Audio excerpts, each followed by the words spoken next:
Greetings, everyone. I am Pete Pardo from Sea of Tranquility. Welcome to another episode of Ranking the Albums. Today, in this particular episode, we are going to talk about, three of the four albums released by Phoenix, Arizona 80s metal hard rock act Icon.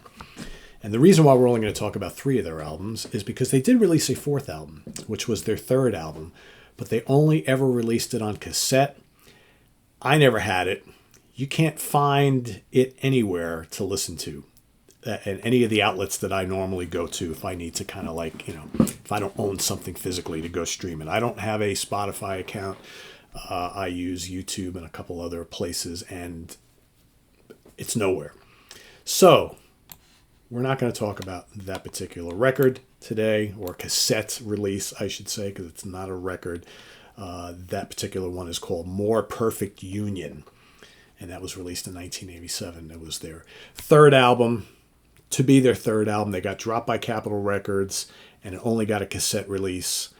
And they apparently reissued it on CD like a bunch of years later, probably maybe 15, 20 years ago. But, I mean, you can't find it anywhere to purchase, not even to listen to. So I'm going to skip it.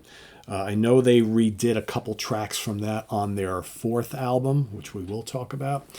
And but this is a really good band. So again, from Phoenix, Arizona, Stephen Clifford on vocals. This is the classic lineup of the band. Stephen Clifford on vocals, John Aquilino on guitars, Dan Wexler on guitars and vocals, Tracy Wallach bass and vocals, and Pat Dixon on drums. That's like the classic lineup of the band who appeared on the first two albums, possibly even that third. I'm not quite sure about the cassette release. But the lineup was different for the fourth and final album. So I bought the first two basically off the rack when they came out, just as like a blind buy type of thing. And I remember my brother and I both at the time were very much into this band. In fact, I think my brother Rich actually was even a bigger fan than me. He really loved these guys a lot. And I had both of the two originals on vinyl, and then I kind of didn't listen to them again for many, many years until I started getting to know Butch Jones a bunch of years ago. And Butch loves these guys as well, and will talk your ears off about that first album and about how it's one of the great guitar productions of all time. He loves the guitar tone on that album, and he will talk to you forever about that debut album. So I'm going to rank the three albums as I like them, right? And but I will say all three are really, really good. These are totally worth having if you to describe Icon. I mean, they're an 80s metal act. Their second album is a little bit more melodic rock AOR driven, but it's still really good hard rock. The first album is probably their most metal album, but they're a really good hard rock band with like a lot of heavy metal tendencies, right? But I wouldn't really call them like hair or glam metal. They're not quite that. They do have some tendencies.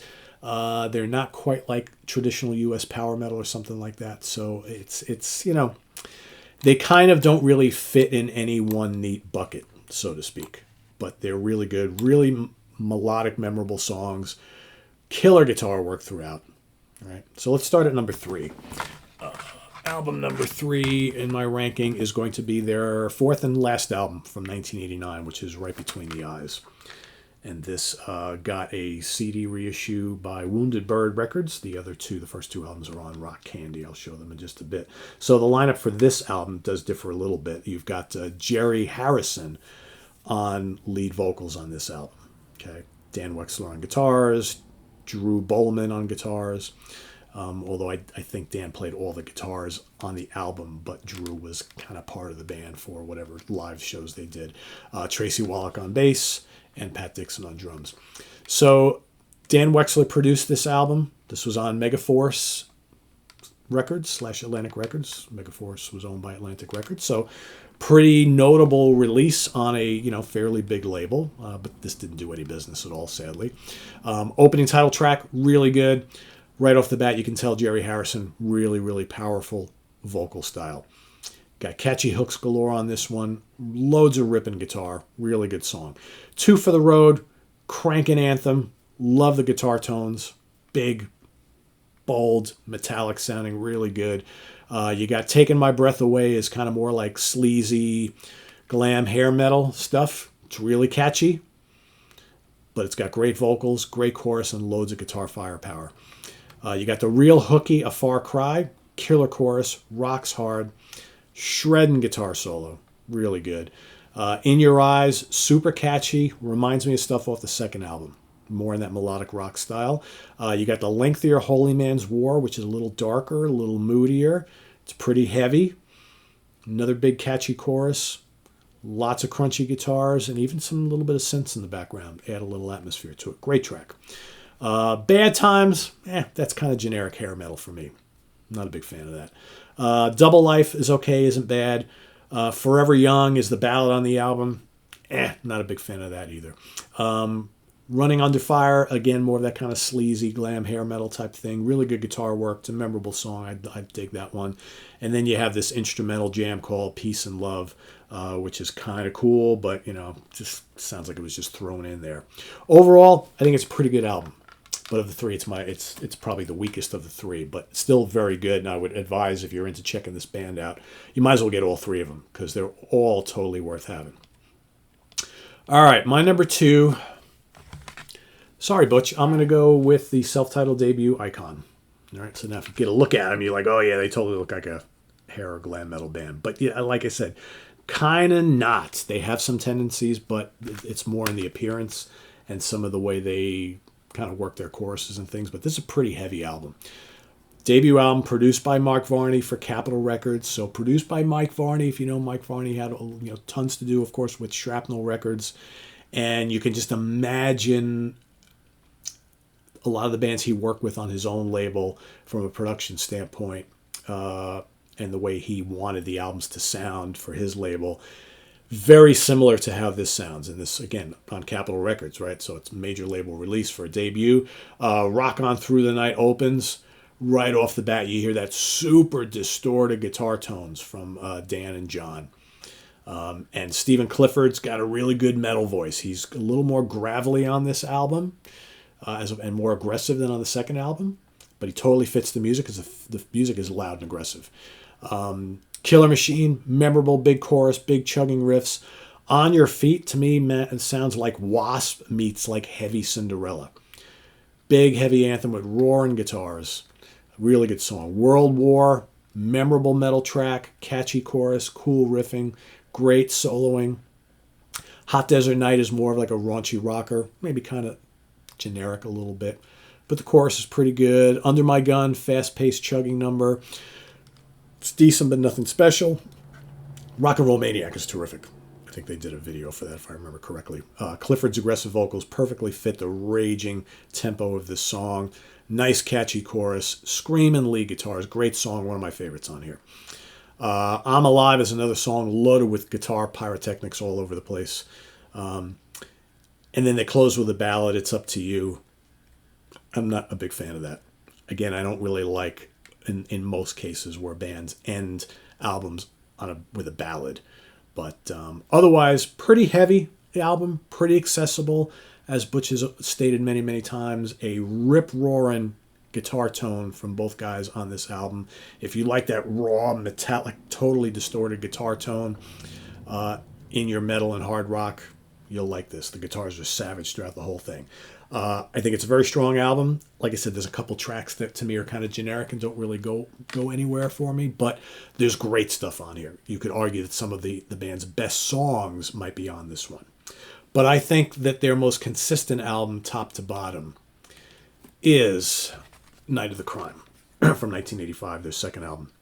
Produced by Eddie Kramer for Capitol Records, so they got a big-time producer for this, still on Capitol. I think Capitol really felt that they needed a breakthrough with this band, and this should have been it. Same lineup as the debut, completely different sound. Band going for more of a straight AOR melodic rock sound. And for 1985, there's quite a few potential hits here. But the album didn't sell anything. It was mostly ignored. Spoiler alert, you're probably going to see this on my monthly show. Naked Eyes, quite memorable. Synths are now very, very present. In the chorus, naked eyes, da, da, da, da, da, da, da. It's totally hooky. But it's not anything like that first album at all. Really good song. Clifford is singing in a much more melodic style in this album. You got a song called Missing, which was co-written by Bob Halligan Jr., who co-wrote a bunch of songs on here, actually. Totally hook-laden melodic rock track. Danger Calling, also written by Halligan Jr., is slick, but it rocks hard, and it's got a great chorus. So memorable, so good. Take Another Shot at My Heart, big, bright, hard rocker, another killer chorus. Lead guitars are great. Also got a lot of great leads on the pretty heavy Out for Blood, which for me, Out for Blood probably is the closest the band gets on this album to what we had on the first album. Really good. Raise the Hammer, another Halligan Jr. track. Really good, chug and riff, memorable chorus. He also wrote Frozen Tears, which is a little more moody and atmospheric, not as kind of uplifting and upbeat as the other tracks on here. It's not one of my favorites. I prefer some of his more upbeat stuff that he writes. The Whites of Their Eyes, big crunchy guitars on this one. Actually, the guitars are great on this album. They're just not as in your face like Distortion or Rama as on the first album. And this also, Whites of Their Eyes, also co-written by Halligan Jr. Really good anthem. Another one of my favorites on here. Hungry for Love, memorable rocker. And then you got Rock My Radio, which is the closer, and it's pretty slick, but it's still heavy. Strong vocal from Clifford, and it's just a really, really kind of should have been a hit song. I could totally see like an MTV video with the guys singing this, gotta rock my radio. I mean, it's just got a great chorus. So good. It's so 80s, though. But, yeah, like I said, loads of memorable songs, not nearly as heavy as the debut, but totally different, but great in a different way. And I think one of the outstanding kind of melodic rock, melodic metal AOR albums of the decade.